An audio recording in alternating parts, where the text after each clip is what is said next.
El día después de la muerte de mi esposo, la casa quedó en un silencio funcional, no triste, no dramático, simplemente operativo. Las visitas entraban, dejaban comida, hablaban en voz baja, se iban. Yo agradecía con la misma expresión a todos. Mi hijo mayor se encargó de casi todo sin preguntarme qué quería hacer. Organizaba llamadas, confirmaba horarios, hablaba con la funeraria como si yo no estuviera sentada a 2 metros.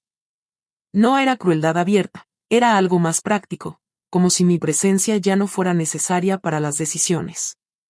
Su esposa se movía por la casa acomodando flores que no había elegido, retirando objetos que consideraba fuera de lugar. Cuando me sentaba, nadie me ofrecía nada. Cuando me levantaba, nadie preguntaba a dónde iba. Mi hijo hablaba de logística, de tiempos, de tráfico. Yo escuchaba. No discutí nada. No porque estuviera de acuerdo, sino porque entendí rápido que mi opinión había dejado de ser central. En la cocina, mientras se calentaba el café, mi nuera comentó que el funeral debía ser breve, que la gente se cansa, que lo importante era cerrar ciclos. Lo dijo sin mirarme. Mi hijo asintió. Yo pensé en las mañanas en las que mi esposo y yo desayunábamos sin hablar, compartiendo el periódico, esa forma silenciosa de acompañarse que no necesitaba explicación. Nadie mencionó eso. Nadie preguntó cómo quería despedirme. Cuando intenté decir que prefería algo sencillo, mi hijo respondió que ya estaba todo decidido. Su tono no fue agresivo, fue definitivo. Me quedé callada. Me di cuenta de que mi papel había cambiado sin que nadie lo anunciara. Ya no era parte del centro, sino algo que había que mover con cuidado para que no estorbara. Esa noche dormí poco. No por dolor, sino por una sensación nueva, la de estar en una casa llena de gente y aún así no tener un lugar claro. Los días siguientes confirmaron que no había sido una impresión aislada. Cada conversación parecía pasar por encima de mí sin detenerse. Mi hijo hablaba de herencias con un lenguaje técnico, como si yo fuera un tercero. Usaba palabras como trámite, gestión, responsabilidad, evitando cualquier referencia emocional.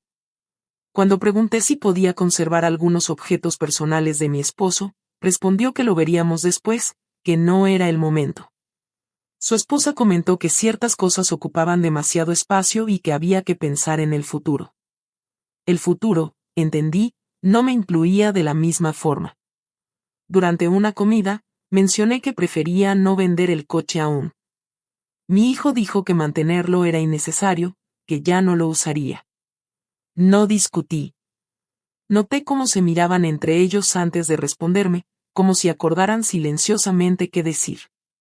En ningún momento fueron groseros. Eso era lo inquietante. La cortesía constante hacía que cualquier objeción mía pareciera exagerada. Una tarde, mientras revisaban papeles en la sala, me pidieron que firmara algunos documentos. No explicaron mucho. Confié. Siempre había confiado. Cuando pregunté si podía leerlos con calma, mi nuera dijo que eran estándar, que no había nada de qué preocuparse. Mi hijo añadió que el abogado ya los había revisado. Firmé. Después me senté a mirar por la ventana. Me acostumbré rápido a no ser consultada. Cuando alguien llamaba preguntando por mí, mi hijo respondía que estaba descansando, aunque yo estuviera despierta. Empecé a notar pequeñas omisiones, como si mi voz fuera un ruido de fondo. No sentí rabia. Sentí algo más frío. Una aceptación incómoda. Entendí que la dinámica había cambiado y que resistirme solo me colocaría en una posición más incómoda. Así que observé. Escuché. Guardé silencio. Algo en la forma en que organizaban todo, tan eficiente, tan distante, me hizo pensar que el funeral no era el final de algo, sino el inicio de otra. Etapa en la que yo debía adaptarme o desaparecer de la escena sin hacer preguntas innecesarias. El día del funeral llegó con una puntualidad impecable. El lugar estaba lleno de gente que conocía a mi esposo, colegas, familiares lejanos, vecinos. Todos me saludaban con frases aprendidas, con abrazos breves. Mi hijo se movía entre ellos como anfitrión. Su esposa lo seguía, sonriendo, agradeciendo presencias. Yo permanecí sentada en la primera fila. Nadie me pidió que dijera unas palabras. Nadie lo sugirió. El acto fue sobrio, eficiente. Cuando terminó, mi hijo anunció que nos iríamos enseguida para evitar el tráfico. Varias personas se acercaron a despedirse de mí, pero él interrumpía con frases como ahora no es buen momento o la llevamos a casa. Me tomó del brazo con firmeza amable. Caminamos hacia el coche mientras la gente aún conversaba detrás. Su esposa abrió la puerta trasera. Me senté. Ellos ocuparon los asientos delanteros. Cerraron. El motor arrancó. Durante los primeros minutos nadie habló. La carretera se extendía recta, vacía. Miré por la ventana. Reconocí el trayecto, pero no entendía por qué tomaban esa ruta. Pensé que quizá evitaban una avenida congestionada. El silencio se volvió pesado. Intenté decir algo, comentar sobre una llamada que debía hacer, pero mi hijo respondió con un luego corto. Su esposa miraba al frente. No hubo miradas por el espejo. Pasamos el último semáforo y entramos en una zona sin casas. El paisaje se volvió seco, sin señalización. Me pregunté si me llevaban directamente a casa o a algún otro lugar que no habían mencionado. No sentí miedo todavía. Sentí una curiosidad tensa. Algo en la postura de mi hijo, demasiado rígida, me indicó que esa conversación, la que había sido pospuesta desde hacía días, estaba a punto de ocurrir. Nadie encendió la radio. Nadie preguntó si estaba bien. El coche avanzó en silencio, como si ese trayecto hubiera sido planeado con antelación, como si el funeral hubiera sido solo una parte visible de algo que ya estaba decidido. A medida que el camino se volvía más estrecho, mi hijo redujo la velocidad. No había otros vehículos. El aire parecía más quieto.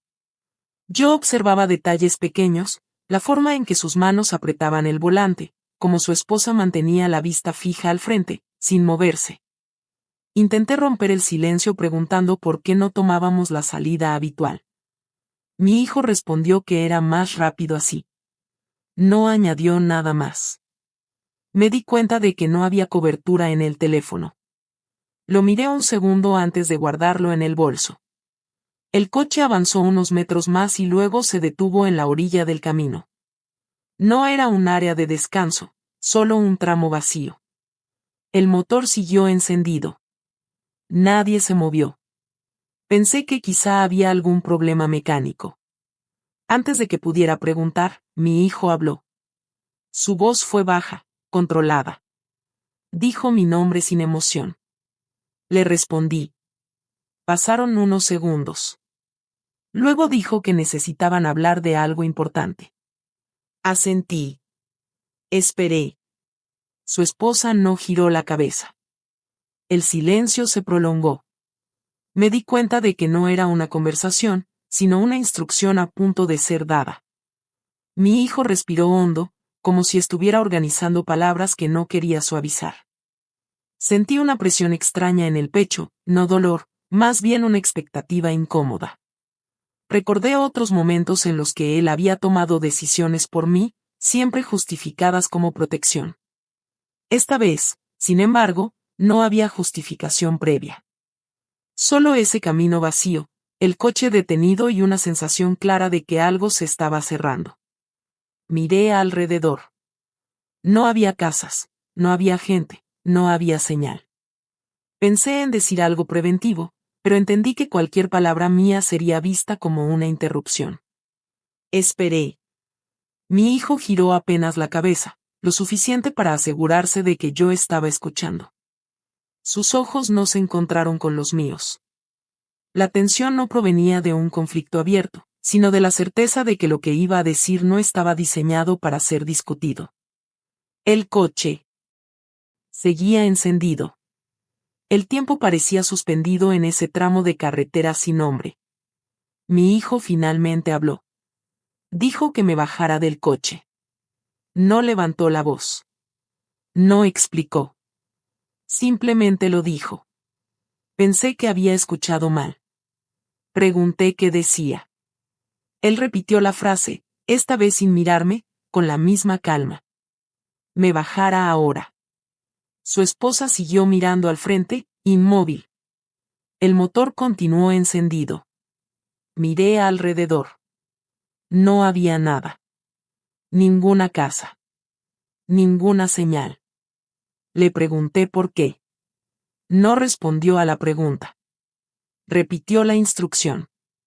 Sentí que el aire se volvía más denso.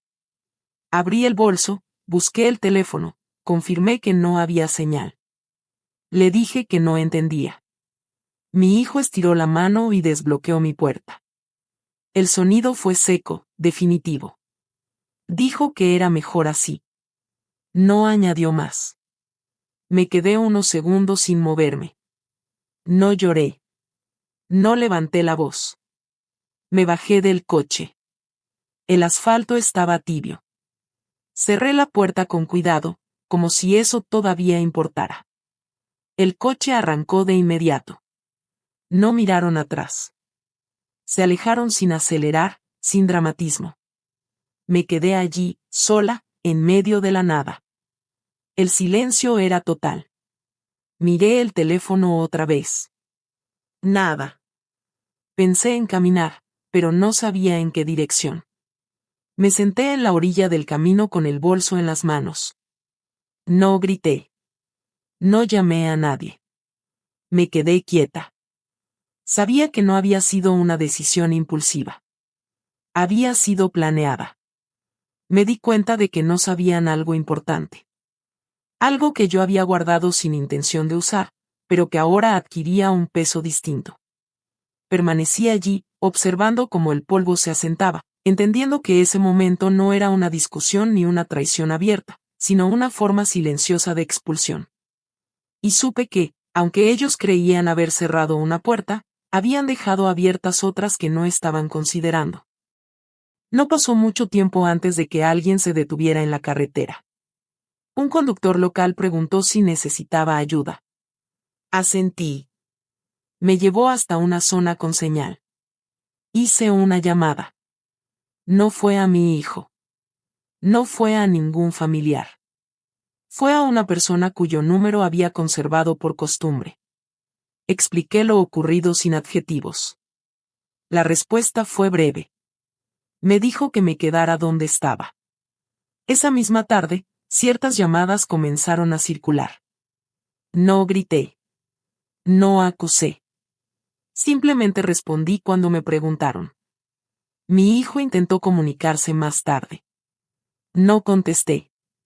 Su esposa dejó un mensaje diciendo que todo había sido un malentendido. No respondí. En los días siguientes, noté cambios sutiles. Personas que antes hablaban solo con ellos ahora me llamaban a mí. Documentos que yo había firmado comenzaron a ser revisados con más cuidado. Nadie mencionó el incidente directamente, pero el ambiente se volvió distinto. No hubo confrontaciones públicas. No era necesario.